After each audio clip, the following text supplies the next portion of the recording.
जी कैफेट, आज के लेक्चर का आगाज करते हैं। हाइब्रिड क्लास में जो स्टूडेंट्स बैठे हुए हैं, अगर उन तक मेरी आवाज पहुंच रही है एक दफा हाथ उठा दीजिए, शाबाश। अच्छा, ये फिजिकल क्लास के जो स्टूडेंट्स असाइनमेंट ना करने की वजह से हाइब्रिड में चले गए थे, वो वापस आ जाएं फिजिकल में, क्योंकि हमारी असाइनमेंट जो है अब स्टूडेंट चूंकि कम है, इस वजह से कम है। अच्छा, अब जैसे मैंने कहा ना कि असाइनमेंट कल चेक करेंगे, आहिस्ता आहिस्ता स्टूडेंट आना शुरू हो गया। चलिए बहरहाल, तो आज की असाइनमेंट जो थी वो हम कल चेक करेंगे। हाँ जी, उनको बुला लें, जो बाहर बैठे हुए थे उनको बुला लें, उन्हें कभी होगी असाइनमेंट। टॉपिक हमारा चला था, मैंने आपको बताया था qualification and disqualification of statutory auditor, legal requirements के ऊपर बेस कर रहा है। मोस्ट टेक्निकल कंसेप्ट है हमारे सिलेबस में। आज इसको इंशाल्लाह हम कंप्लीट कर लेंगे। इसके बाद एंड पे टाइम होगा तो कुछ पास पेपर के क्वेश्चन भी डिस्कस करेंगे, जिससे आपके अंडरस्टैंडिंग इंप्रूव होगी कि किस तरीके से आपने इनको अटेम्प्ट करना। स्टार्ट करते हैं qualification and disqualification criteria. Concept क्या हमारा कि एक स्टैट्यूटरी, किसी भी कंपनी का स्टैट्यूटरी ऑडिटर कौन अपॉइंट हो सकता है, या जिस पर्सन को हम स्टैट्यूटरी ऑडिटर अपॉइंट करना चाहते हैं उसके लिए क्या क्राइटेरिया मीट करना लाजमी है। तो हमने ये पढ़ा कि कंपनीज एक्ट में लिखा हुआ है किसी भी पर्सन को अगर आप स्टैट्यूटरी ऑडिटर अपॉइंट करते हैं तो उसको दो तरह का क्राइटेरिया मीट करना चाहिए, एक क्वालिफिकेशन क्राइटेरिया और दूसरा डिसक्वालिफिकेशन क्राइटेरिया। क्वालिफिकेशन क्राइटेरिया का मतलब क्या है, वो चीजें जो कि उस पर्सन में होना जरूरी हैं। डिसक्वालिफिकेशन का मतलब वो चीजें जो ना होना जरूरी हैं। क्वालिफिकेशन क्राइटेरिया में ला क्या कहता है कि तीन तरह की कंपनीज का ऑडिटर सिर्फ एक चार्टर्ड अकाउंटेंट हो सकता है। तीन तरह की, कौन कौन सी? Every public company, or private company which is subsidy of public company, or private company with paid up capital of 3 million or. और इन तीन तरह की कंपनीज का ऑडिटर सिर्फ एक चार्टर्ड अकाउंटेंट हो सकता है। इनके अलावा जो बाकी की कंपनीज हैं उनका ऑडिटर चार्टर्ड अकाउंटेंट भी हो सकता है, इसके अलावा कॉस्ट एंड मैनेजमेंट अकाउंटेंट भी हो सकते हैं। इन दोनों के अलावा और कोई पर्सन स्टैट्यूटरी ऑडिटर अपॉइंट नहीं हो सकता। Next, disqualification criteria. Disqualification criteria का मतलब ऐसी चीजें जो कि स्टैट्यूटरी ऑडिटर में ना होना जरूरी है। याद रखिए, अगर डिसक्वालिफिकेशन वाली लिस्ट जो है 10 आइटम, इसमें कोई एक आइटम भी उस पर्सन में अपीयर हो रही हुई, एग्जिस्ट हो रही हुई, तो वो पर्सन ऑडिटर अपॉइंट नहीं हो सकता, वो डिसक्वालिफाइड होगा। पहला हमने स्टडी किया शेयर होल्डिंग। इसमें हमने प्रीवियस लेक्चर में डिस्कशन की थी कि इफ ए पर्सन और हिज स्पाउस और minor child hold shares in a company और its associated company, he can be appointed as statutory auditor for that company if provided he discloses the shareholding at time of appointment and discloses it within 90 days of appointment। ये हमने study किया। फिर इसके बाद हमने next indebtedness की provision discuss की कि अगर कोई ऑडिटर इंडेटेड है किसी कंपनी का तो वो उसका ऑडिटर अपॉइंट नहीं हो सकता। हाँ, इसमें हमने ये स्टडी किया कि अगर वो ऑर्डिनरी कोर्स ऑफ बिजनेस में इंडेटेड है, जैसे बैंक से लोन लिया हुआ है, तो चूंकि बैंक का ये काम होता है उसका ऑर्डिनरी कोर्स ऑफ बिजनेस है लोन देना, तो उसकी वजह से ऑडिटर इंडेटेड नहीं होगा। लेकिन अगर किसी और कंपनी से लोन लिया या इवन बैंक से unusual abnormal terms and condition पे लोन लिया है तो वो उस सूरत में डिसक्वालिफाइड होगा। इंडेटेड में हमने दो चीजें पढ़ी थी कि जिन केसेस में जिनको ऑर्डिनरी कोर्स ऑफ बिजनेस नहीं समझा जाता और इंडेटेडनेस क्रिएट हो जाती है।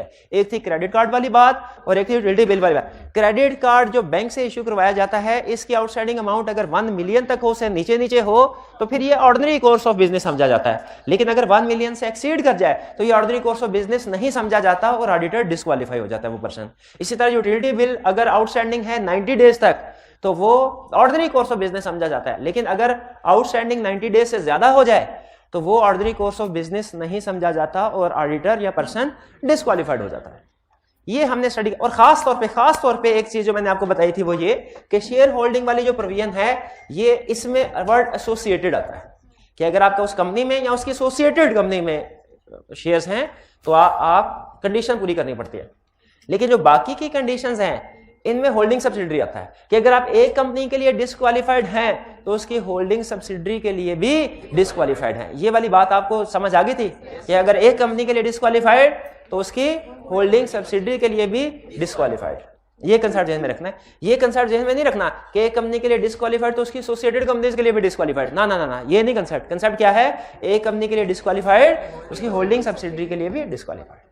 अच्छा, अब शेयर होल्डिंग हमने डिस्कस कर लिया, इंडेटेडनेस डिस्कस कर लिया। अब डिस्कशन को आगे लेके चलते हैं, एम्प्लॉय की बात करते हैं। अच्छा, अब यहाँ पे जो लॉ वर्ड यूज करता है वो है एम्प्लॉय का। हमने अपने कंसेप्चुअल अंडरस्टैंडिंग के लिए डायरेक्ट और इनडायरेक्ट का वर्ड ऐड किया हुआ है। ये लीगल वर्ड्स नहीं है, आपने एग्जाम में ये वर्ड यूज नहीं करने। ठीक है, डायरेक्ट और इनडायरेक्ट का मतलब क्या है।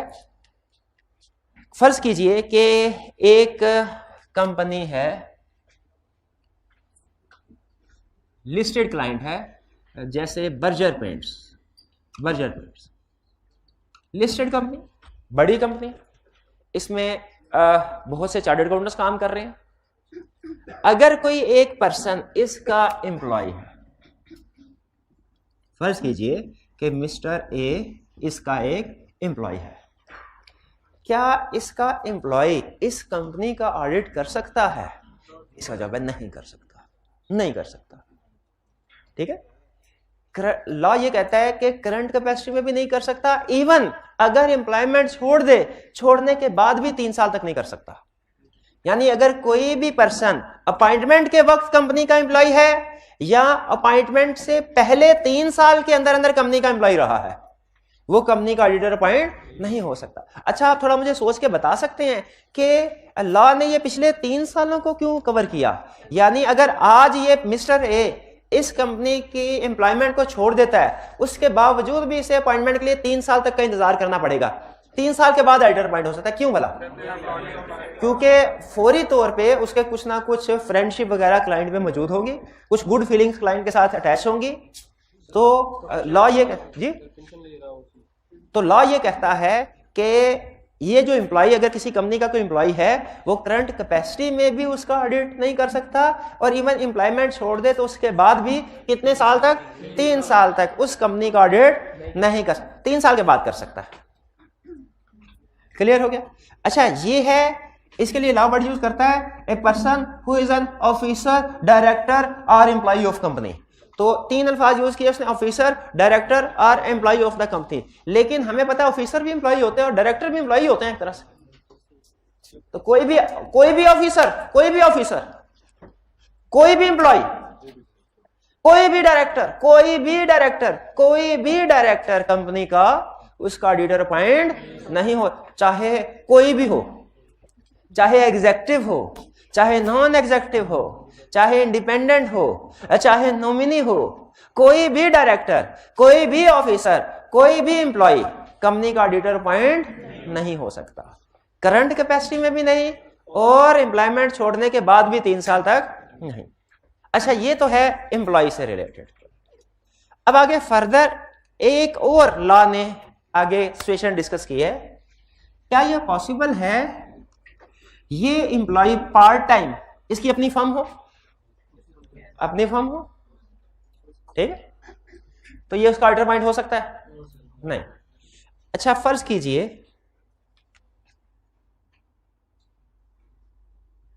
कि ये पार्ट टाइम फर्म नहीं है, इसकी कोई बिजनेस करता है, कोई और बिजनेस करता है, उस बिजनेस में इसका कोई पार्टनर या एम्प्लॉय है। ये मिस्टर ए, इस मिस्टर ए के पार्ट टाइम बिजनेस में इसका एक पार्टनर है मिस्टर पी, या इसका एक एम्प्लॉय है मिस्टर ई। ठीक है, ये भी चार्टर्ड अकाउंटेंट है, ये भी चार्टर्ड अकाउंटेंट।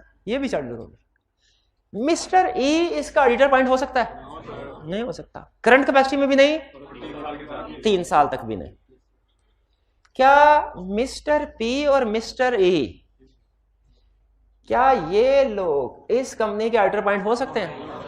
इन लोगों को लॉ कहता है if a person is partner और employee of a director, officer और एम्प्लॉय ऑफ कंपनी। इसको क्या नाम देता है? इसको if a person is director, officer और एम्प्लॉय ऑफ कंपनी। इन दोनों को क्या नाम देता है? पार्टनर और एम्प्लॉय ऑफ डायरेक्टर, ऑफिसर और एम्प्लॉय ऑफ कंपनी। अब ये चूंकि थोड़ा लंबी लाइन हो जाती है तो कंसेप्ट बिल्ड करने के लिए हम शॉर्ट वर्ड यूज कर लेते हैं जो लॉ ने नहीं यूज करता, लेकिन हम आसानी के लिए कंसेप्ट बिल्ड करने के लिए यूज कर लेते हैं। इसको कहते हैं डायरेक्ट एम्प्लॉय, इसको कहते हैं इनडायरेक्ट एम्प्लॉय। इनडायरेक्ट एम्प्लॉय क्यों कह रहे हैं? क्योंकि आगे ये एम्प्लॉय से रिलेटेड है, तो इनडायरेक्ट एम्प्लॉय ये भी इस कंपनी का ऑडिट नहीं कर सकते, डायरेक्ट एम्प्लॉय भी ऑडिट नहीं कर सकता, इनडायरेक्ट भी। तो फिर लॉ ने दोनों को अलग क्यों डिस्कस किया? इसलिए कि डायरेक्ट एम्प्लॉय के लिए 3 साल की लिमिटेशन है, इनडायरेक्ट एम्प्लॉय के लिए 3 साल की लिमिटेशन नहीं। यानी अगर ये मिस्टर ए कंपनी को एम्प्लॉयमेंट छोड़ दे तो ये अभी भी ऑडिटर अपॉइंट नहीं हो सकता जब तक 3 साल ना गुजर जाए। लेकिन अगर मिस्टर पी या मिस्टर ई मिस्टर ए को छोड़ जाए तो ये वेरी नेक्स्ट डे ही ऑडिटर अपॉइंट हो सकते हैं। यानी अगर डायरेक्ट एम्प्लॉय का लिंक टूट जाए उस पर 3 साल की कंडीशन फिर भी अप्लाई होगी। इनडायरेक्ट एम्प्लॉय का लिंक टूट जाए वो उसके ऊपर वो इनडायरेक्ट एम्प्लॉय करंट कैपेसिटी में तो ऑडिटर अपॉइंट नहीं हो सकता, लेकिन अगर पार्टनरशिप या एम्प्लॉयमेंट छोड़ दे तो वेरी नेक्स्ट डे भी ऑडिटर अपॉइंट हो सकता है। इनडायरेक्ट एम्प्लॉय के लिए 3 साल की कंडीशन नहीं है क्योंकि ये इतना क्लोज नहीं है कंपनी के डायरेक्ट एम्प्लॉय। अब ये डायरेक्ट इनडायरेक्ट एम्प्लॉय कंसेप्ट समझ आ गया। 3 साल वाली कंडीशन किसके लिए एप्लीकेबल है किसके लिए नहीं, हाँ ये बात लाजमी याद रखनी है। नेक्स्ट, इसमें कोई प्रॉब्लम तो नहीं है, ऊपर वाली आपने समझ है, ये तो निकलती जाएगी आराम से। Next, spouse of partner is director. Next क्या, स्पाउस ऑफ पार्टनर। अगर किसी पार्टनर की, अच्छा आपको यह बताया था ना, एक डिस्क्वालिफाइड पार्टनर सारी फर्म को डिस्क्वालिफाइड कर देता है, ये बताया था ना, एक डिस्क्वालिफाइड। अच्छा, तो अगर किसी पार्टनर की स्पाउस क्लाइंट में डायरेक्टर है तो लॉ कहता है वो पर्सन, वो पार्टनर ऑडिटर अपॉइंट नहीं हो सकता, डिस्क्वालिफाइड है। क्यों? कॉमन सेंस की बात है भाई, इधर पार्टनर है उधर स्पाउस डायरेक्टर है, क्या ऑडिट होना है? हो सकता है? नहीं हो सकता। इंडिपेंडेंट डिपेंडेंस के साथ ऑडिट नहीं हो सकता। तो अगर spouse of partner is director, भाईजान आपको ये भी बात बताई थी, स्टूडेंट ने क्वेश्चन पूछ लिया कि ये जो भी क्वालिफिकेशन डिस्क्वालिफिकेशन क्राइटेरिया है ये एट टाइम ऑफ अपॉइंटमेंट भी अप्लाई होता है, ड्यूरिंग ऑडिट भी अप्लाई होता है। तो भाई का क्वेश्चन, उन्होंने कहा सर अगर शुरू में स्पाउस हो डिस्क्वालिफाइड और अगर ऑडिट के दौरान में स्पाउस बन जाए तो भी डिस्क्वालिफाइड। ये आई कैप ये केस स्टडी में उसने क्वेश्चन भी पूछा हुआ है। अपॉइंटमेंट के बाद शादी हो गई पार्टनर की और डायरेक्टर की, क्लाइंट के डायरेक्टर की, बताइए इसका ऑडिट के ऊपर कोई फर्क पड़ा? हमने कहा पड़ा, ऑडिट तो गए हो, ऑडिट नहीं हो सकता, ऑडिट गए हो। हाँ। क्यों लॉ ने कह दिया है spouse of partner is director, तो ऑडिट नहीं हो, ऑडिटर नहीं हो सकता। अच्छा, अब यहाँ पे ध्यान में रखिएगा, आप एज यूजुअल फोकस कर रहे होंगे स्पाउस के ऊपर और ये आईकैप को भी पता है, इसलिए वो क्या कहेगा, वो कहेगा बताओ ऑडिटर क्वालिफाइड है कि नहीं। पहली session, spouse of partner is general manager, spouse of partner is general manager, तो इसमें डिस्क्वालिफिकेशन नहीं है। लेकिन कॉमन सेंस कहती है कि कोई ना कोई गड़बड़ तो अभी भी हो सकती है, इंडिपेंडेंस तो अभी भी इफेक्ट हो रही है, लेकिन लॉ ने ये खाना खाली छोड़ दिया। लॉ ने कहा सिर्फ वो डिस्क्वालिफाइड जो spouse of partner is director. अगर spouse of partner is manager तो वो क्वालिफाइड है। लेकिन हमारे जहन में बार बार ये मसला आ रहा है कि इंडिपेंडेंस तो उस सूरत में भी इफेक्ट हो रही है। तो यहाँ पे कोड ऑफ एथिक्स ने कहा बेफिक्र रहो, मैं मौजूद हूं ना, चैप्टर 6 में जो खाना खाली छूट जाएगा बेफिक्र चैप्टर 7 आके भर देगा उसको। यानी जो सिचुएशंस लॉ ने जगह छोड़ दी, लॉ में आपको पता है लूप होल रह जाते हैं, छोड़ दी, कोड ऑफ एथिक्स ने कहा बेफिक्र हो जाओ, वो सारी चीजें मैं डिस्कस करूंगा जो आपके जहन में आ रही हैं लेकिन लॉ में डिस्कस नहीं हुई, वो सारी चीजें कहां डिस्कस करेंगी, होंगी कोड ऑफ। भाई कोड ऑफ एथिक्स दुनिया में आया तो किसी वजह से आया है ना। एक बड़ी वजह यही है कि कुछ सिचुएशन ऐसी होती हैं जो लॉ उनके बारे में साइलेंट होता है, लॉ उनके बारे में, लेकिन कोड ऑफ एथिक्स डिस्कस कर रहा होता है उसको। एक बड़ी एग्जांपल चले, अभी हालांकि कोड ऑफ एथिक्स पढ़ नहीं रहे, शेयर कर देता हूं शायद याद रह जाए। एक बड़ा इशू है फीस के बारे में आप देखेंगे कहीं पे भी कोई बात नहीं हुई, फीस के बारे में लॉ साइलेंट है, लेकिन कोड ऑफ एथिक्स को डिस्कस करता है। आप खुद सोचें, अगर वो एक क्लासिक एग्जांपल देते हैं, किताबों में क्लासिक एग्जांपल लिखी हुई है कि फर्ज कीजिए पेशेंट का एक्सीडेंट हुआ है, वो मर रहा है, उसका अगर 2-3 घंटे के अंदर ऑपरेशन ना वो मर जाएगा। उस पेशेंट को लेकर डॉक्टर के पास आए, डॉक्टर ने कहा मैं तब तक सर्जरी नहीं कर दूंगा जब तक मेरी फीस एडवांस में जमा ना करवा दो। दुनिया का कोई कानून क्या डॉक्टर को एडवांस फीस लेने से मना करता है? नहीं, लॉ इसके बारे में साइलेंट है, यानी लॉ इजाजत देता है इसकी कि ठीक है एडवांस फीस मांगो। लेकिन अगर इस सिचुएशन में डॉक्टर ये काम करें तो क्या जनरल पब्लिक की नजर में उनका परसेप्शन अच्छा डेवलप होगा? वो कहेंगे डॉक्टर तो नहीं, उसका नाम बदल के डाकू रख देंगे कि ये डॉक्टर तो नहीं, डॉक्टर का ये काम तो नहीं होता।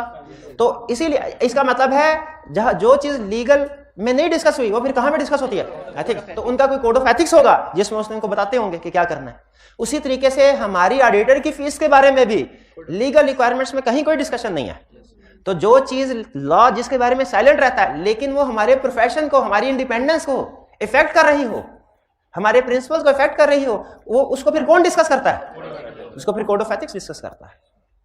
तो बेफिक्र रहे, spouse of partner is director, law ने सिर्फ इसको डिस्क्वालीफाई किया है। स्पाउस ऑफ पार्टनर अगर जनरल मैनेजर हो डिस्क्वालीफाई नहीं किया, लेकिन परेशान ना हो, इसको भी लॉ डिस्कस नहीं करता, लेकिन कौन डिस्कस करेगा? कोड ऑफ एथिक्स करेगा, कोड ऑफ एथिक्स डिस्कस करेगा। आगे, तो spouse of partner is manager, तो क्वालिफाइड। अच्छा, अब sister of partner is director, वो भी क्यों भला? क्योंकि 3 अल्फाज याद करें, स्पाउस, पार्टनर, डायरेक्टर। फिर उसने कहा कि spouse of partner is chief executive, qualified. खा गए मार। हालांकि कंपनी लॉ में एक जगह के क्लियरली लिखा हुआ है कि चीफ एग्जीक्यूटिव भी डायरेक्टर होता है, अगर ऑलरेडी डायरेक्टर ना हो तो चीफ एग्जीक्यूटिव भी director, deem to be director. तो इसीलिए जहां पे चीफ एग्जीक्यूटिव आ जाए समझ ले ये भी डायरेक्टर है। फोकस तीनों चीजों पे करना है, स्पाउस, पार्टनर, डायरेक्टर, ये तीनों चीजें मिल गई तो डिस्क्वालीफाइड, तीनों चीजें मिल गई तो डिस्क्वालीफाइड। ठीक है, आगे आगे चलते हैं। 6 हाँ, अगर अभी स्पाउस ना बने हो, हाँ अब देखें, अगर स्पाउस ना बने हो तो लॉ इस पे मना नहीं करता, इसका मतलब क्वालिफाइड है, लेकिन कुछ तो गड़बड़ हो सकती है, गड़बड़ हो सकती है कि नहीं, बल्कि अब गड़बड़ का ज्यादा चांस है। तो गैस कीजिए, ये जो टू बी स्पाउस है, टू बी स्पाउस, उसको लॉ डिस्कस नहीं करता, कौन डिस्कस करता होगा? और कोड ऑफ एथिक्स ने डिस्कस किया इस इशू को भी, इस इशू को भी डिस्कस किया। आगे स्टडी करेंगे क्या किया है वो, जब कोड ऑफ एथिक्स पढ़ेंगे फिर उसमें डिस्कस करेंगे ना, अभी थोड़ी डिस्कस करना है। अच्छा, आगे चलते हैं। हाँ, क्वेश्चन तो एक ही आएगा, लेकिन यहाँ कोड ऑफ एथिक्स आएगा या लॉ का आएगा, लेकिन पता नहीं कौन सा आएगा, तो हमें तो दोनों पढ़ने पड़ेंगे ना। हाँ, जवाब एक के मुताबिक ही देंगे। वो क्वेश्चन में लिखा होगा कि आपने जवाब कंपनीज एक्ट के मुताबिक देना है या कोड ऑफ एथिक्स के मुताबिक देना है, क्वेश्चन में लिखा होगा। आगे चलते हैं। बॉडी कॉर्पोरेट, बॉडी कॉर्पोरेट का मतलब क्या? कंपनी। एक कंपनी ऑडिटर अपॉइंट नहीं हो सकती। पाकिस्तान में जो ऑडिटर प्रैक्टिस करते हैं ना, जो चार्टर्ड अकाउंटेंट, वो या तो सोल प्रोप्राइटरशिप फॉर्म में करते हैं या पार्टनरशिप फॉर्म में, ज्यादातर पार्टनरशिप फॉर्म में बिजनेस करते हैं। कंपनी फॉर्म में ऑडिट प्रैक्टिस अलाउड नहीं है।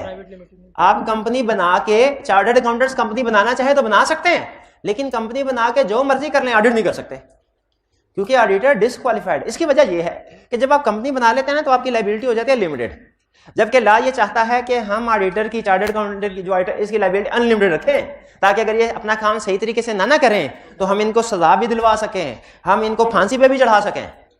तो इसीलिए लायबिलिटीज को अनलिमिटेड रखने के लिए, और डैमेजेस भी क्लेम करवा सकें इनसे कि जितना भी नुकसान हुआ है, तो लायबिलिटी को अनलिमिटेड रखने के लिए लॉ ने क्या कहा कि एक बॉडी कॉर्पोरेट ऑडिटर अपॉइंट नहीं हो, क्योंकि बॉडी कॉर्पोरेट की लायबिलिटी लिमिटेड होती है और लॉ चाहता है कि ऑडिटर की लायबिलिटी अनलिमिटेड है। अच्छा, मुझे जरा बताइए कि कोई भी ऑर्गेनाइजेशन बॉडी कॉर्पोरेट है या कंपनी है, ये आपको कैसे पता चलेगा?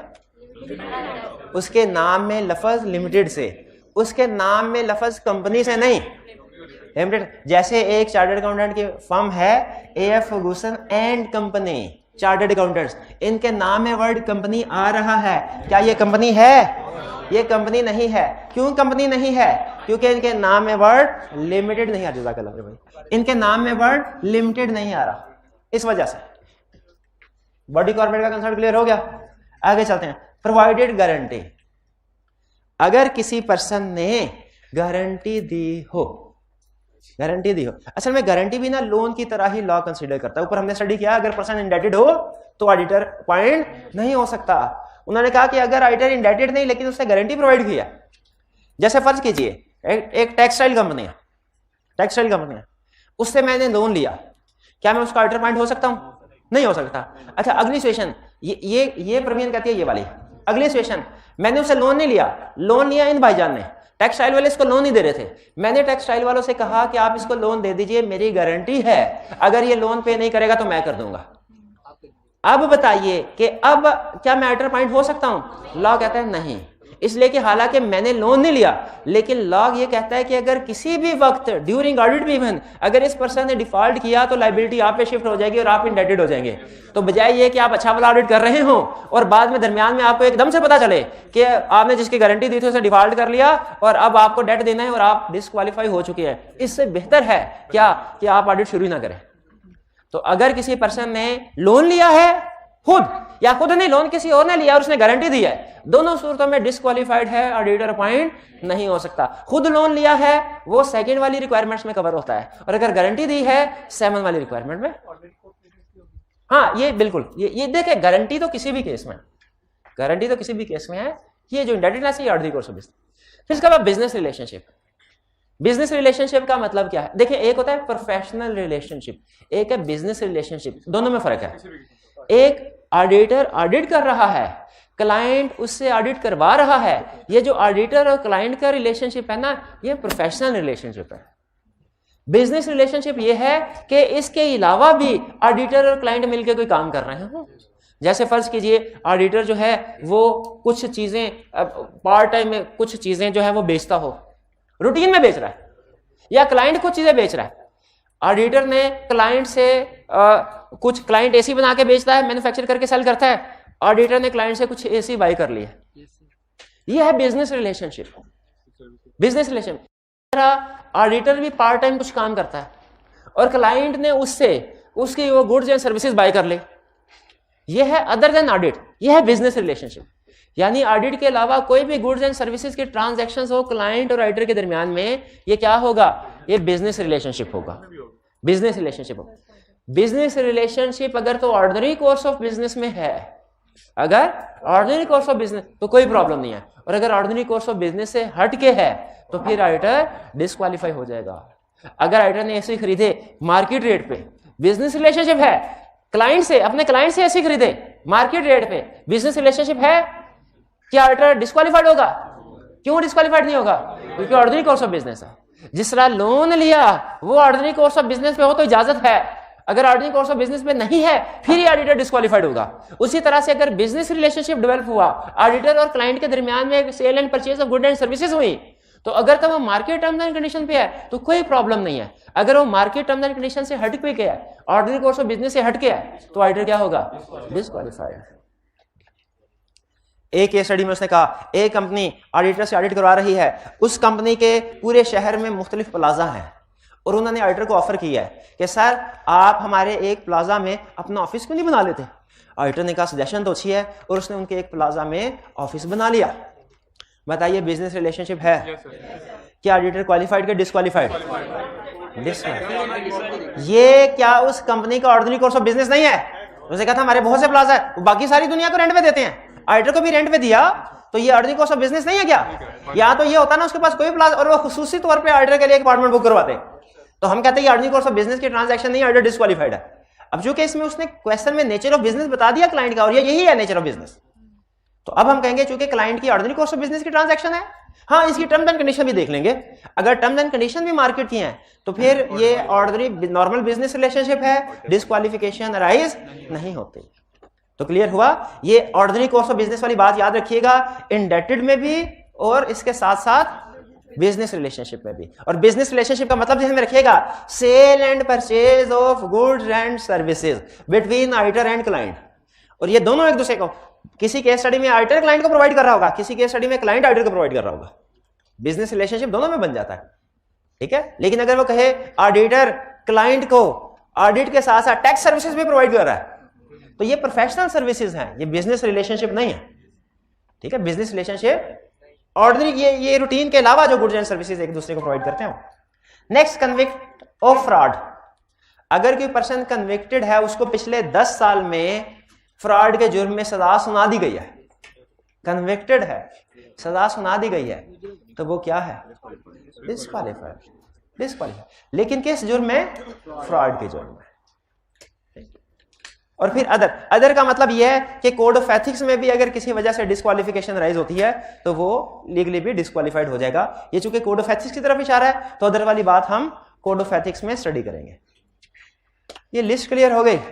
चलिए अब ऐसा कीजिए कि आपके 3 मिनट हैं आपके पास, एक दफा इस लिस्ट को रीड कर लीजिए, खास तौर पे इसके एंड में जो एग्जाम टिप्स हैं उनको पढ़ लें। मेरा ख्याल है मैंने एग्जाम टिप्स कवर करवा दी हैं, लेकिन मैं भी कोई भूल गया हूं, तो आप एक दफा रीड कर लें। अगर कोई एग्जाम टिप ऐसी है जो मैं डिस्कस नहीं कर सका तो मुझे बता दीजिएगा, उसको डिस्कस कर लूंगा।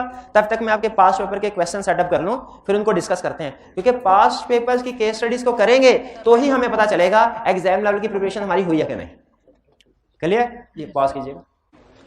जी अब हम चलते हैं इस लर्निंग ऑब्जेक्टिव के पास्ट पेपर के क्वेश्चन की तरफ। इसमें से कुछ क्वेश्चन की डिस्कशन हम क्लास में करेंगे और जो बाकी के क्वेश्चन है एज यूजुअल वो आपको अलग से यूट्यूब का लिंक मैं आप शेयर कर दूंगा। सबसे पहले पहला क्वेश्चन आपका जो एसोसिएटेड और होल्डिंग सब्सिडरी वाला कंसेप्ट है, ये इसको टेस्ट करेगा कि क्या आपको ये पता है कि किस प्रोविजन के साथ एसोसिएटेड का वर्ड है और किसके साथ होल्डिंग सब्सिडरी का वर्ड है। करेक्ट, ये एक अच्छा क्वेश्चन है। Daud and company chartered accountants has received an offer for appointment as auditor of Jamal limited. Wife of Daud is the share holder and director in royal limited. ठीक है, रॉयल लिमिटेड, दो companies आ गई ना, कौन कौन सी है? एक जमाल लिमिटेड, एक रॉयल लिमिटेड। कह रहा है in accordance with requirements of companies act 2017 state whether and under what circumstances DC could accept the audit under each of the following situation. बताइए क्या डीसी ऑडिट को एक्सेप्ट कर सकता है, किन सिचुएशन में एक्सेप्ट कर सकता है। यानी हमने उसे वो कंडीशन या सिचुएशन बतानी है जिनमें वो एक्सेप्ट से कर सकता है। पहला है JL holds 51% share holding in RL. दूसरा केस है JL is an associated company of RL. तीसरा केस है one of the director in JL also hold 10% share holding in RL. ये तीनों इंडिपेंडेंट सिचुएशन है। अच्छा, सबसे पहली चीज, जब कभी क्वेश्चन में दो कंपनीज आ जाएं, क्वेश्चंस कॉम्प्लेक्स हो जाता है, हमने उसको सिंपलीफाई करना का मतलब मुझे वो क्वेश्चन कॉम्प्लेक्स लगता है और दो कंपनीज वाला क्वेश्चन मैं ज़बानी कलामी सॉल्व नहीं कर सकता, मुझे छोटी सी डायग्राम बनानी पड़ेगी।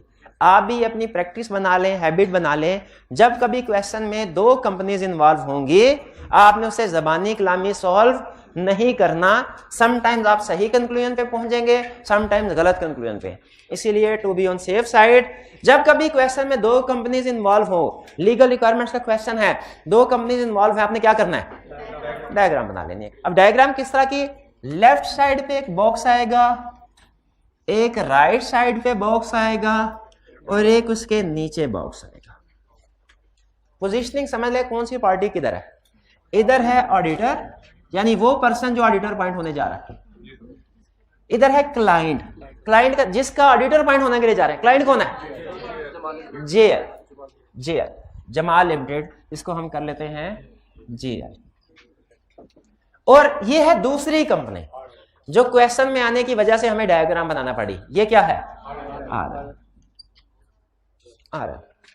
अब हमने ये देखना है, जब कभी मैंने आपको क्या बताया था, जब कभी क्वेश्चन में दो कंपनीज हों हमने देखना। अब ये बेसिकली ऑडिटर अपॉइंट होने के लिए जा रहा है, इसका हमने ये बताना है कि ये जेएल का ऑडिटर अपॉइंट हो सकता है कि नहीं। ये तो लेकिन पहला एक तो असूल आपको ये बताया, जब कभी क्वेश्चन में दो कंपनीज होंगी डायग्राम, और दूसरा आपने इन दोनों का रिलेशनशिप देखना है। इन दोनों का आपस में क्या रिलेशनशिप है, अब आपने ये डिसाइड करना है। ये डिसाइड कर लेते हैं। JL holds 51% share holding in RL. JL holds 51% share holding in RL. इसका मतलब है ये दोनों होल्डिंग सब्सिडरी भी हैं, शाबा, और एसोसिएटेड भी हैं। एसोसिएटेड भी है भाई, एसोसिएटेड भी हैं कि नहीं? क्लियर? 51%। अगर ये शेयर होल्डिंग 21% होती ना, फॉर एग्जांपल, एसोसिएटेड होती, होल्डिंग सब्सिडरी ना होती। लेकिन यहां पे नोट कीजिए होल्डिंग सब्सिडरी भी है, एसोसिएटेड भी है। अच्छा, अब दूसरा, इस कहानी में एक कैरेक्टर भी और है, वो क्या? हाँ, स्पाउस, शाबाश, स्पाउस। तो स्पाउस किधर उसका है एम्प्लॉयमेंट वगैरह इंटरेस्ट? आरएल के साथ। तो ये अब आपने एरो बनाना है एक ये, और इस पे लिखना है क्या? स्पाउस इज शेयर होल्डर, और दूसरा स्पाउस इज, दो इश्यूज हैं, एक है स्पाउस इज शेयर होल्डर, एक है स्पाउस इज डायरेक्टर। आपने दोनों को अलग-अलग डिस्कस करना है। जैसे अगर क्वेश्चन में शेयर होल्डिंग हो सन की, लेकिन ना बताया हो सन माइनर है कि मेजर है, हम क्या पहले हेडिंग देते हैं, इफ सन इज मेजर हम कहते हैं नो इशू, फिर if son is minor yes issue, condition disclose करो, डिस्पोज करो। उसी तरीके से अगर स्पाउस के पास शेयर्स भी हैं, स्पाउस डायरेक्टर भी है, तो इस क्वेश्चन में दो इश्यूज आ गए। कुछ स्टूडेंट कहते हैं सर एक इशू में अगर डिस्क्वालिफिकेशन हो जाती है तो प्रैक्टिकली तो ऑडिटर पॉइंट नहीं हो सकता, दूसरे को डिस्कस करने की क्या जरूरत है? दूसरे को डिस्कस करने की क्या जरूरत है?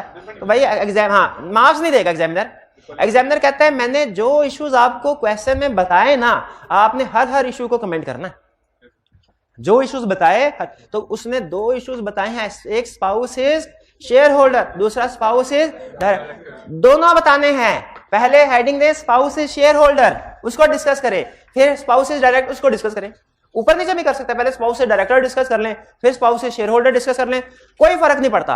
हाँ, फर्क जिस चीज से पड़ता है वो क्या है कि आपने दोनों इश्यू डिस्कस करने हैं। ये ना एक को डिस्कस करें और दूसरे को सर वो तो डिस्क्वालीफाइड था, दूसरे से फर्क ही कोई नहीं पड़ता था। भाई डिस्कस तो फिर भी करना है ना। आई कैप ने पॉइंट डिस्कस अगर नहीं करना तो आई कैप सिर्फ डायरेक्टर का टेस्ट ना कर लेता, शेयर होल्डर किस लिए उसने कहा शेयर। अच्छा अब बताइए, पहला है if spouse is share holder. मेरा ये ख्याल है कि कोई मसला नहीं है, अपॉइंटमेंट हो सकती है, कुछ भी करने की जरूरत नहीं। क्यों? क्योंकि मसला आरएल में है, अपॉइंटमेंट तो जेल में हो रही है, चूंकि एसोसिएटेड है तो शेयर होल्डिंग। बताइए क्या अपॉइंटमेंट हो सकती है? हो सकती है, हो सकती। अच्छा बोलो क्या क्या लिखेंगे?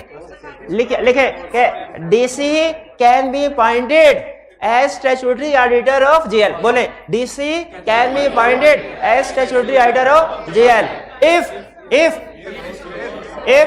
shareholding by spouse in RL is disclosed at time of appointment and shareholding is disposed within 90 days of appointment. ठीक है, if shareholding by spouse in RL is disclosed at time of appointment and disposed within 90 days. ये issue solve हो गया। अगला issue spouse is director. तो मेरा ये ख्याल अपॉइंटमेंट हो सकती है क्योंकि स्पाउस आरएल में डायरेक्टर है, अपॉइंटमेंट तो जेएल के लिए हो रही है। हाँ तो अब सुने, स्पाउस आरएल में director, spouse of partner is director. Daud partner है, दाऊद के नाम से फॉर्म है तो दाऊद ही पार्टनर होगा। दाऊद पार्टनर है, spouse of partner is director. Disqualification हो गई, तीनों चीजें स्पाउस पार्टनर डायरेक्टर। तो आरएल के लिए डिस्क्वालिफाइड, और जो आरएल के लिए डिस्क्वालिफाइड होल्डिंग सब्सिडरी के लिए भी डिस्क्वालिफाइड। यहां लिखा हुआ holding subsidiary and holding other subsidiary, उसके लिए भी डिस्क्वालिफाइड। होल्डिंग सब्सिडरी के लिए डिस्क्वालिफाइड मींस होल्डिंग के लिए, सब्सिडरी के लिए, होल्डिंग की अदर सब्सिडरी के लिए भी डिस्क्वालिफाइड। आपने लाइन नहीं पढ़ी, हैरान क्यों हो रहे हैं? नीचे लाइन नहीं पढ़ी, उसमें होल्डिंग भी है, सब्सिडरी भी है, होल्डिंग की अदर सब्सिडरी भी है। ये इस तरह के अल्फाज ना पेपर के बाद याद आते हैं कि ये भी लिखे हुए थे, ये तो कभी पढ़े ही नहीं है। पेपर में केस स्टडी जब आ जाती है ना तो ये तो पढ़ा ही नहीं सर ने, फिर वापस आके देखो ये भी लिखा हुआ था, ये तो पढ़ा ही नहीं। अब पढ़ लिया, ये पहले पढ़ लेना था। एक एक लफ्ज आपको पढ़ना चाहिए जो किताब में मौजूद है। नेक्स्ट टाइम में पढ़ेंगे, इसी टाइम में पढ़ लें भाई। अच्छा भाई पढ़ेंगे, ठीक है ठीक है ठीक है। तो भाई ये क्लियर हो गया, ये समझ आ गया आपको कि एक कंपनी के लिए डिस्क्वालिफाइड तो उसकी होल्डिंग सब्सिडरी के लिए भी डिस्क्वालिफाइड। और एसोसिएटेड का फर्क कहां पे है, होल्डिंग सब्सिडी का फर्क कहां, ये भी पता चल गया। चलिए जी दोनों condition at the same time कोई होनी चाहिए। आपने तो पहले शेयर होल्डिंग डिस्कस की है, अगर वो शेयर होल्डिंग बेच भी दे वो डायरेक्टर तो फिर भी होगी, और वो शेयर होल्डिंग बेच भी दे तो डायरेक्टर तो फिर भी है, डिस्क्वालिफाइड तो फिर भी है, तो फिर भी है। लेकिन अलग-अलग डिस्कस करना है ना, हर इश्यूज को याद रखिए, एग्जाम में अलग डिस्कस होना होता है। हर इशू एग्जाम में अलग डिस्कस होना है। जी मेरा सर सवाल है कि अगर हमारे अगर वाइफ के आरएन के अंदर वाइफ के आरएन के अंदर शेयर्स है तो आरएन और जीआर का तो होल्डिंग और सब्सिडी का भी रिलेशन है। तो अगर हम आरएन के लिए क्वालिफाई है तो शेयर होल्डिंग के केस में हमें जीआर के लिए भी नहीं डिस्क्वालिफाई हो जाना चाहिए। देखें ठीक है, इनका क्वेश्चन ये है कि अगर आरएल में स्पाउस के शेयर्स हैं तो वो आरएल के लिए डिस्क्वालिफाइड, तो जेएल के लिए भी तो डिस्क्वालिफाइड। मैं पहली करेक्शन ये करना चाहता हूं कि अगर किसी कंपनी में शेयर्स हों तो हम ये नहीं कहा करते कि ऑडिटर डिस्क्वालिफाइड, बल्कि हम ये कहा करते हैं कि auditor can be appointed if it discloses shareholding at time of appointment, discloses within 90 days of appointment। और इस केस में भी हमने यही कहा है। इवन अगर शेयर जेल में भी होते हैं ना स्पाउस के, तो फिर भी हम ये कहते हैं कि अपॉइंटमेंट अभी भी हो सकती है। If at time of appointment disclose करें तो विद इन 90 डेज को डिस्पोज करें। अच्छा नेक्स्ट कह रहे हैं JL is an associated company of RL. फर्क क्या पड़ा? ये होल्डिंग सब्सिडी, लेकिन स्पाउस अभी भी शेयर होल्डर भी है, डायरेक्टर भी है। अब बताइए डायरेक्टर की वजह से फर्क आएगा? नहीं। क्यों भला? अगर एक कंपनी के लिए डिस्क्वालिफाइड है तो उसकी होल्डिंग सब्सिडी के लिए भी डिस्क्वालिफाइड है। जेएल ना होल्डिंग है ना सब्सिडी है, ये तो एसोसिएटेड है। डायरेक्टरशिप की वजह से कोई फर्क नहीं पड़ेगा, शेयर होल्डिंग में फर्क पड़ेगा। हाँ तो फर्क पड़ेगा ना। क्या लिखेंगे क्या लिखेंगे? DC can be appointed as statutory auditor of JL if shareholding by spouse in RL is disclosed at time of appointment within 90 days of appointment. Clear? कहानी को आगे लेके चलते हैं. One of the directors in JL also holds 10% shareholding in RL. वो कह रहा है JL का एक डायरेक्टर है, उसकी RL में 10% शेयर होल्डिंग है. तो आपको क्यों नहीं मसला? बताया नहीं था एक कंपनी में डायरेक्टर हो दूसरी में भी डायरेक्टर हो तो एसोसिएटेड हो जाती हैं. बताया शेयर होल्डर है. तो ये भी नहीं बताया था कि एक कंपनी में डायरेक्टर हो दूसरी में 20% या से ज्यादा का शेयर तो एसोसिएटेड हो. अच्छा सॉरी यहाँ पे 10% है. हाँ ठीक है. तो इसका मतलब है इन दोनों में कोई रिलेशनशिप नहीं है. इधर तबाही भी फिर जाए, इधर क़यामत भी आ जाए, इधर सुनामी आ जाए, जल्जला तबाह बर्बाद हो जाए, सब कुछ, इधर कोई फर्क नहीं पड़ेगा. Auditor can be appointed person, DC can be appointed as statutory auditor of JL. कुछ भी नहीं करने की जरूरत. क्यों भला? क्योंकि दोनों में कोई रिलेशनशिप ही नहीं है. तो ये आपने देखा कि कैसे रिलेशनशिप हमारे केस को बदल रहा है. इसीलिए मैंने आपसे कहा था कि जब कभी दो कंपनीज आए तो इसकी डायग्राम बनाएं और रिलेशनशिप डिसाइड करें क्या है, उसके बाद सॉल्व करें. तो फिर इसको आप ज़बानी कलामी घर जाके सॉल्व करने की कोशिश कीजिएगा. कभी भी कंप्लीट एनालिसिस नहीं कर सकेंगे आप, कभी भी नहीं कर सकेंगे. क्लियर? ये 12 अब कि बी में अगर एसोसिएटेड कंपनी हो तो स्पाउस के डायरेक्टर होने की वजह से कोई प्रॉब्लम नहीं है, क्योंकि डायरेक्टर की डिस्क्वालिफिकेशन उस कंपनी के लिए है या उसकी होल्डिंग सब्सिडियरी के लिए. एसोसिएटेड कंपनीज के लिए डायरेक्टरशिप की वजह से डिस्क्वालिफिकेशन नहीं है. Next, Harris and Company Chartered Accountants was appointed as the auditor of Cactus Private Limited CPL for the year ending 31st December 2021. तो मेरा तो ख्याल है क्वेश्चन यहीं पे खत्म हो गया. जब अपॉइंटमेंट हुई उस वक्त ऑडिटर इंडिपेंडेंट था, क्राइटेरिया मीट कर रहा था, तो बस अब कुछ नहीं करना. अच्छा, criteria at time of appointment में मीट करना है और ड्यूरिंग एंगेजमेंट, ड्यूरिंग ऑडिट भी मीट करना है. यस, सही कंसेप्ट. आगे चलते हैं, फिर कहानी को बढ़ाते हैं. Haris the only audit partner of Haris and company. अच्छा, यहाँ अजीब सी बात है, अगर एक ही सोल प्रोप्राइटर ओनर है तो फिर उसका वर्ड पार्टनर नहीं लिखना चाहिए था. पार्टनर का मतलब तो होता है कि दो लोग मिलकर बिजनेस. लेकिन हमारे प्रोफेशन में याद रखे, जो किसी भी फर्म जो प्रैक्टिस कर रहा होता है ना, वो चाहे सोल प्रोप्राइटर हो, उसके लिए वर्ड यूज करते हैं फर्म. और उसका जो ओनर होता है वो अगर अकेला भी हो ना, उसके लिए वर्ड यूज करते हैं पार्टनर. प्रैक्टिस है. तो ओनली ऑडिट पार्ट, एक ही सोल प्रोप्राइटर, एक ही ओनर है, एक ही बंदा है जो ऊपर ओन कर रहा है फर्म को. अच्छा, इससे मुराद ये नहीं है कि उसमें और कोई दूसरा बंदा होगा ही नहीं. ऑर्गेनाइजेशन मैनेजर, पार्टनर एक ही है, बाकी मैनेजर होंगे, ट्रेनिंग स्टूडेंट्स वगैरह होंगे. Haris the only audit partner of Haris and company pass on 5 September 2021. 5 September 2021 को उसका सीफैप का रिजल्ट आया और वो पास हो गया. इसका ये मतलब नहीं. अच्छा, एमएसए का रिजल्ट है पास. अच्छा, पास हुए का मतलब दुनिया छोड़ के चला गया. ठीक है, पास अभी on 5 September 2021. No other auditor has yet been appointed by CPL. बताइए, क्या ये वैकेंसी राइज हुए? कह रहे state the requirements of the company that 2017 for the appointment of auditors in the above situation. ये हमारा कैजुअल वैकेंसी में से उसने क्वेश्चन पूछा. बोर्ड ऑफ डायरेक्टर्स अपॉइंट करेंगे within 30 days of occurrence of casual. If board of directors do not appoint, commission shall appoint. अच्छा, जो casual vacancy में डायरेक्ट ऑडिटर अपॉइंट हुआ है, इसका टेन्योर क्या होगा? Reminder period. अच्छा, रिमाइंडर के साथ स्पेसिफाई कर दे. रिमाइंडर से क्या मुराद है? Till the conclusion of next AGM. Till the. तो अब ये क्वेश्चन, अच्छा मुझे पढ़ के बताइए, क्या आपको पता चल गया ये कैजुअल वैकेंसी का क्वेश्चन है?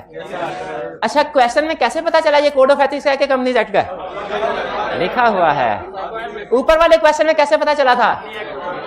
तो देखा, मैं सही कह रहा था ना कि क्वेश्चन में लिखा होगा आपको कंपनीज एक्ट के मुताबिक आंसर करना है कि कोड ऑफ एथिक्स के मुताबिक करना है. अगर कहीं पे नहीं भी लिखा हुआ तो परेशान नहीं होना, उसका भी कुलिया आपको बता देंगे. फर्ज करे आई कैप तो कुछ भी कर सकता है ना. हाँ, तो फिर उसका क्या करना है वो हम बाद में देखेंगे.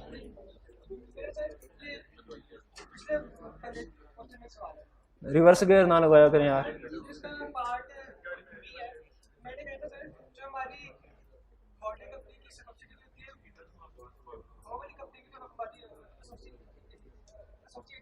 हाँ, अच्छा, हाँ, यहाँ पे एसोसिएटेड कंपनी जहां पे लिखे ना, मैं समझ गया आपको, जहां पे एसोसिएटेड कंपनी लिखे ना, तो इसका मतलब ये होता है कि वो शेयर की वजह से एसोसिएटेड हुई है, वो होल्डिंग सब्सिडियरी नहीं है. ठीक है, होल्डिंग सब्सिडियरी होती है तो देखें, जहां पे होल्डिंग सब्सिडियरी बना रहा होता है ना, वहां पे क्लियरली बता रहा होता है. ठीक है, तो उनका क्वेश्चन ये है कि सर एसोसिएटेड में होल्डिंग सब्सिडियरी भी तो आ सकती है. मैं समझ गया वो उसको इसी तरीके एसोसिएटेड जब कभी है आपने क्या अज्यूम करना है, शेयर होल्डिंग की वजह से। Question 2, wealthy bank limited is considering to appoint required sorry in the light of companies act 2017। Underline करें इसको, बता रहा है कि नहीं बता रहा कि सवाल का किसके मुताबिक करना है, कंपनीज एक्ट के कोड ऑफ एथिक्स। मैं सही कर रहा है? हाँ। Discuss whether any of the above firms can be appointed as external auditor of WBL। WBL के पास ये 3 फर्म आई है, हर फर्म कह रही है मुझे अपॉइंट करो, मुझे करो, मुझे करो। अब हमने बताना है कि WBL किस फर्म को अपॉइंट कर सकता है। Is considering to appoint bank है, कैसे पता चला? ओ नाम में लिखा हुआ है वेल्दी बैंक लिमिटेड। ठीक है, अच्छा किया तवज्जो दिला। Is considering to appoint external auditor for the year ending June 2020।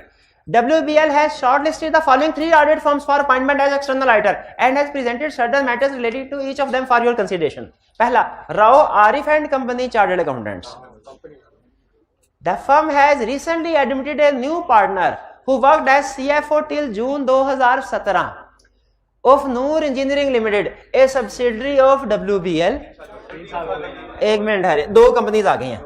मैं तो भाई अब WBL है, WBL और नूर इंजीनियरिंग लिमिटेड। नूर इंजीनियरिंग लिमिटेड इशू क्या है? पार्टनर इज एम्प्लॉय, एम्प्लॉय हो गया, पार्टनर इज एम्प्लॉय। डायरेक्ट के इनडायरेक्ट? डायरेक्ट। तो अब तो मेरा ये ख्याल है अपॉइंटमेंट हो सकती है, क्योंकि अब तो वो एम्प्लॉय नहीं है ना। अच्छा, 3 साल के बाद तक भी अपॉइंट नहीं हो सकता? 3 साल यानी इसका मतलब नहीं, इसके 2 तरीके। एक तरीका तो यह है कि जिस दिन आपने एम्प्लॉयमेंट छोड़ी है ना, उससे आगे देखें 3 साल कि उसमें 3 साल के अंदर अपॉइंट। एक तरीका बेहतर यह है कि जिस दिन अपॉइंटमेंट हो रही है ना, उससे पीछे देखें 3 साल में एम्प्लॉय है कि नहीं। तो मुझे यह तरीका थोड़ा आसान लगता है। एक ही बात कि जिस दिन अपॉइंटमेंट हो रही है, यानी अपॉइंटमेंट AGM में होती है, जिस दिन अपॉइंटमेंट हो रही है उस दिन से पिछले 3 साल में अगर ये एम्प्लॉय है तो ये NEL के लिए डिस्क्वालिफाइड, और NEL के लिए डिस्क्वालिफाइड तो इसकी होल्डिंग सब्सिडरी के लिए भी डिस्क्वालिफाइड, और ये होल्डिंग सब्सिडरी है। तो कहानी सारी इस चीज पे खड़ी है कि क्या ये फर्म NEL के लिए क्वालिफाइड है कि डिस्क्वालिफाइड, और ये डिपेंड करता है 3 साल के ऊपर। अपॉइंटमेंट हो रही है फॉर द ईयर एंडेड जून 2020। जून 2020। अच्छा, इसमें ना उसने AGM की डेट मेंशन नहीं की, उसे करनी चाहिए थी। लेकिन आप मुझे बताइए कि ऑडिटर की अपॉइंटमेंट जिस साल का ऑडिट करना है उसने, उस साल को खत्म होने के बाद अपॉइंटमेंट होती है कि पहले? पहले। और 7, 8, 9 महीने पहले हो जाती है। अगर ईयर एंड, हाँ ये पढ़ा किसी ने कि ईयर एंड के बाद 4 महीने के अंदर AGM होती है। तो इसका मतलब ये हुआ कि ये कंसीडर कर रहे होंगे कोई जुलाई, अगस्त, सितंबर 2019 में। ठीक है, जुलाई, अगस्त, सितंबर 2019 के करीब। चलें फर्ज कीजिए हम 30 सितंबर की डेट भी ले लें, अगर कि 30 सितंबर को अपॉइंटमेंट हो रही है, तो हमने देखना है 30 सितंबर 2019 से पहले 3 साल में ये एम्प्लॉय है। 30 सितंबर 2018, 30 सितंबर 2017, 30 सितंबर 2016। तो ये कब तक है? जून 2017। इसका मतलब है ये 3 साल के अंदर आ रहा है। भाई ये कैलकुलेशन समझ आ रही है आपको? इसमें उसने AGM की डेट क्लियरली मेंशन नहीं की, लेकिन हमें कंपनी लॉ के नॉलेज से पता है कि AGM कब होती है? ईयर एंड होने के बाद 4 महीने के अंदर अंदर। ये कौन सा महीना चल रहा है? पता नहीं। ये कौन सी सदी चल रही है ये पता है? अच्छा, ये महीना चल रहा है जून 2022। तो मुझे बताइए, जिस कंपनी का ईयर एंड 31 दिसंबर 2022 है, उसके ऑडिटर की अपॉइंटमेंट हो चुकी है कि अभी होनी है? हो चुकी है। जिस कंपनी का ईयर एंड 31 दिसंबर 2022 है, उसके ऑडिटर की अपॉइंटमेंट कब हुई होगी? ऑडिटर की अपॉइंटमेंट ये अप्रैल में। ठीक है, तो Rao Arif and company appoint नहीं हो सकती। क्यों नहीं हो सकती? क्योंकि एक पार्टनर पिछले 3 साल में कंपनी का एम्प्लॉय रहा है। तो एक पार्टनर डिस्क्वालिफाइड मतलब सारी फर्म डिस्क्वालिफाइड। तो फर्म अगर एक कंपनी के लिए डिस्क्वालिफाइड है तो उसकी होल्डिंग सब्सिडियरी के लिए भी डिस्क्वालिफाइड। तो WBL के लिए अपॉइंटमेंट क्लियर। आगे चले। Hatim Tughlaq and company chartered accountants. One of the partners in the firm has obtained a loan from WBL of rupees 5 million. ये तो indebted हो गया, ये तो गया। Oh, बैंक है, हाँ, सही, ठीक। The firm has informed that the partner would not be able to repay the loan till 2021. उसे कोई बात नहीं, ना रीपे करे, कोई प्रॉब्लम। लोन में डेज नहीं देखने, तो अपॉइंटमेंट हो सकती है। क्यों? क्योंकि लोन देना WBL का ऑर्डिनरी कोर्स ऑफ बिजनेस है। हाँ, हम एहतियातन टर्म्स एंड कंडीशन वाली बात भी लिख सकते हैं कि provided terms and condition are also on arm length basis, on market basis. तो हातिम तुगलक की अपॉइंटमेंट हो सकती है ना, हालांकि बैंक से लोन लिया है लेकिन इंडेटेड नहीं है। क्यों इंडेटेड नहीं है? Ordinary course of business. और अगर कहता लोन लिया है लेकिन 2.5 मिलियन का है, लोन लिया 2.5 मिलियन का, 1 मिलियन से ज्यादा है, तो उस सूरत में डिस्क्वालीफाइड हो जाता। 1 मिलियन वाली कंडीशन क्रेडिट कार्ड के लिए है। अगर लिखा होता ना क्रेडिट कार्ड है और उस पे 2.5 मिलियन आउटस्टैंडिंग है, फिर डिस्क्वालीफाइड होता। लोन है तो 25 मिलियन का लोन क्यों ना हो? ठीक है, नहीं 1 बिलियन का तो मुझे भी लग रहा है ऑर्डिनरी कोर्स ऑफ बिजनेस में नहीं लग रहा। 1 बिलियन हर पार्टनरशिप हमको तो नहीं देते होंगे। हाँ, अमाउंट की क्रेडिट कार्ड के लिए, बाकी लोन के लिए कोई लिमिट नहीं है। तो हातिम तुगलक हो सकता है। Rashid Karim and company chartered accountants. Rashid, one of the partner firm has several commercial properties in Lahore. Rashid के पास बहुत सी प्रॉपर्टीज है, राशिद पार्टनर है, बहुत सी प्रॉपर्टीज है। He has rented out 5 properties to WBL for its branch operations. ये भाईजान आप कह रहे थे बिजनेस रिलेशनशिप की एग्जांपल, कौन पूछ रहा था? ये बिजनेस रिलेशनशिप की एग्जांपल आ गई। जब एक पार्टनर के पास लाहौर में बहुत सी प्रॉपर्टीज हों और वो उनमें से कुछ प्रॉपर्टीज क्लाइंट को रेंट में दे दे, ये बिजनेस रिलेशनशिप है। अब बताइए ऑर्डिनरी कोर्स ऑफ बिजनेस है कि नहीं? कितने स्टूडेंट्स का ख्याल है कि ऑर्डिनरी कोर्स ऑफ बिजनेस है? अच्छा, कितनों का ख्याल है नहीं है? क्यों नहीं? कंपनी के पॉइंट ऑफ व्यू से तो है, बल्कि वो तो कंफर्म है। कंपनी तो रेंट पे लेती रहती है चीजें। क्या कंपनी रेंट पे ऑफिस वगैरह नहीं लेती क्या? तो अपने लिए ले रही है। आपने क्वेश्चन को सही से नहीं पढ़ा। राशिद ने अपनी बहुत सी प्रॉपर्टीज में से कुछ प्रॉपर्टीज WBL को दी हैं, तो उनके ब्रांच ऑपरेशन, अपनी प्रॉपर्टी राशिद ने दी है बहुत सी प्रॉपर्टीज में से।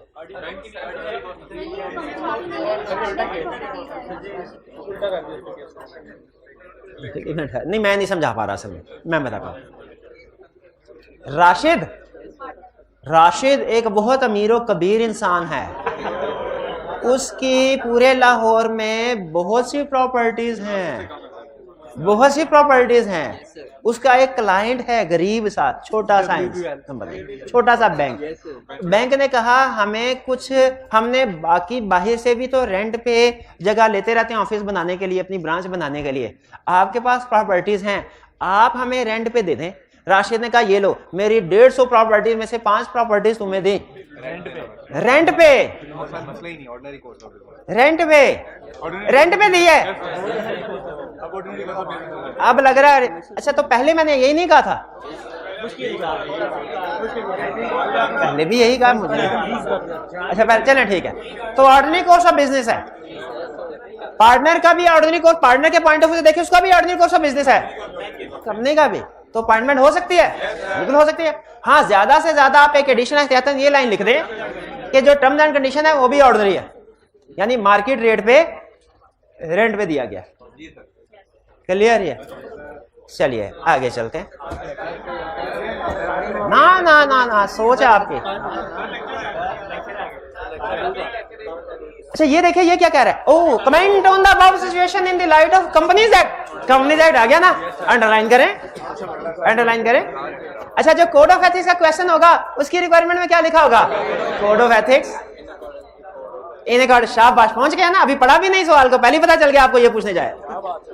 रिक्वायरमेंट में ये आएगा कंपनीज एक्ट। अच्छा ये कह रहा है उन 5 मार्च 2018 को क्या एक अजीब हुआ क्या? सबकी जिंदगी पुरसुकून गुजर रही थी 5 मार्च 2018 से पहले। 5 मार्च 2018 को क्या हुआ? HSB and company chartered accountants, HSB and company chartered account has been offered appointment as external auditor of Tahir limited for the year ending 31 December 2018. TL is the subsidiary of Crypto Bank Limited. Diagram ना, 2 companies आ गए ना भाई। हाँ ये है ये। अच्छा हमारा क्लाइंट कौन है? TL, TL, TL. और ये दूसरी कौन से है? सीबीएल। और दोनों में रिलेशनशिप क्या है? Holding subsidy. अब आपने नोट किया होगा सम टाइम वो खुद बताता है holding subsidy associated, some time वो शेयर होल्डिंग या डायरेक्टरशिप के बारे में बताता है। जब उसने क्वेश्चन थोड़ा सा मुश्किल करना हो ना तो आपको खुद से क्लियरली नहीं बताएगा होल्डिंग कंपनी या वो कहेगा एक बंदा एक कंपनी में डायरेक्टर है, दूसरी में भी डायरेक्टर है, एक में शेयर होल्डर है, दूसरी में डायरेक्टर है, एक में डायरेक्टर है और दूसरी में नॉमिनी डायरेक्टर है। एक्सेप्शन एसोसिएटेड नहीं है। तो फिर उस केस उस तरह के क्वेश्चन में आपने खुद से डिसीजन करना होता है कि रिलेशनशिप एसोसिएटेड है कि होल्डिंग सब्सिडियरी है। वरना कुछ क्वेश्चन में वो क्लियरली बता देता है, हमें कोई कैलकुलेशंस की तरफ जाने की जरूरत नहीं पड़ती। यहां पे गुड, अच्छी बात है, शुक्र है उसने खुद से बता दिया क्या होल्डिंग सब्सिडियरी है। हाथी में partner of HSB is using credit card of CBL and the balance outstanding against it on 28 February 2018 was rupees 1.1 million. Hatim plans to clear the dues by 30 July 2018। Appointment हो रही है 5 मार्च को। वो कह रहे हैं मैं 30 जुलाई को पैसे दे दूंगा, which is well before commencement of. अब तो तब तक तो ऑडिट शुरू भी नहीं होगा। वो कह रहा भूल गए अपॉइंटमेंट के भी 7-8 महीने बाद जाके ऑडिट शुरू होता है। हाँ लेकिन हमने अपॉइंटमेंट के वक्त भी और अपॉइंटमेंट के बाद भी क्राइटेरिया पूरा करवाना है। तो उसका ये आर्गुमेंट बिल्कुल फारग है कि ऑडिट बाद में शुरू होगा, अपॉइंटमेंट अभी होने थे, मैं बाद में ऑडिट कमेंस होने से पहले। भाई ऑडिट जिस दिन अपॉइंटमेंट हो जाए ना लीगली उसी दिन कमेंस हो जाता है। Which is well before commencement. It is expected that audit planning activities will commence from 1 नवंबर 2018। आगे वो घुमाने के लिए कह रहा है कि प्लानिंग भी 2 नवंबर से शुरू होगी। भाई लीगली कहता है अपॉइंटमेंट के वक्त से ही आपने क्राइटेरिया अप्लाई। तो बताइए यहाँ पे क्या कह रहा है? Partner is independent, partner is indebted, है इंडेटेड। क्यों? Credit card ordinary course of business नहीं है। हाँ 1 मिलियन तक ऑर्डिनरी है, 1 मिलियन से ऊपर ऑर्डिनरी नहीं है। तो यहां पे पार्टनर इंडेटेड है, इसका मतलब है पार्टनर, ये जो एचएसबी वाली फर्म है ये सीबीएल के लिए ऑडिटर पॉइंट नहीं है, लेकिन टीएल के लिए, टीएल के लिए भी नहीं हो सकता। भाई इंडेटेड सीबीएल का है तो सीबीएल के लिए तो डिस्क्वालीफाइड है, टीएल का तो कोई मसला नहीं है ना होल्डिंग। हाँ जो सीबीएल के लिए डिस्क्वालीफाइड उसकी होल्डिंग सब्सिडियरी के लिए भी डिस्क्वालीफाइड। तो इसका मतलब है टीएल में भी अपॉइंटमेंट नहीं हो सकते, नहीं हो सकते। हा क्या मजे का क्वेश्चन। गावा, ऑरेंज, ऑरेंज, गावा, एप्रिकॉट, वॉलनट, स्ट्रॉबेरी। इससे मजे का खुद बताइए, इससे मजे का क्वेश्चन हो सकता कल, आज नहीं। चलिए ठीक, चलिए ठीक है। अच्छा असाइनमेंट नोट कर लीजिए। कल के लेक्चर में आपको असाइनमेंट नहीं दी थी, याद है? कैंसिल क्यों मिला? क्योंकि आप उस वक्त ये असाइनमेंट करने के काबिल नहीं थे। अब आप असाइनमेंट करने के काबिल हैं तो ये असाइनमेंट लाजमी करनी है। अच्छा मजे की बात सुनाई, ऑडिट रिपोर्ट का एक नॉर्मल क्वेश्चन जितना टाइम लेता है ना, लॉ का क्वेश्चन उससे 40% कम टाइम लेता है। यानी वही क्वेश्चन अगर ऑडिट रिपोर्ट का 10 नंबर का होगा ना और वही क्वेश्चन लॉ में 10 नंबर का पूछेगा तो जो लॉ का क्वेश्चन है ना ये आपका तकरीबन 40% टाइम ले, यानी समझ ले आधा टाइम, 50 करने चले आधा टाइम ले। तो इसका मतलब है इस असाइनमेंट में क्वेश्चन अगर आपको ज्यादा लग भी रहे हुए ना, जब आप करने बैठेंगे आधे से भी कम टाइम में हो जाएंगे। पक्की बात कर रहा हूँ, कल टेस्ट कर लीजिएगा। हाँ तो इसके आज इंशाल्लाह मैं इसके बना के ना डिस्कशन भी जो है, डिस्कशन भी आपके साथ शेयर कर दूंगा वॉल्यूम 2 की, और जो बाकी क्वेश्चन रह जाएंगे वो फिर कल इनको निपटाएंगे। ठीक है जी, आज का लेक्चर यहाँ पे खत्म करते हैं हम। अल्लाह हाफिज।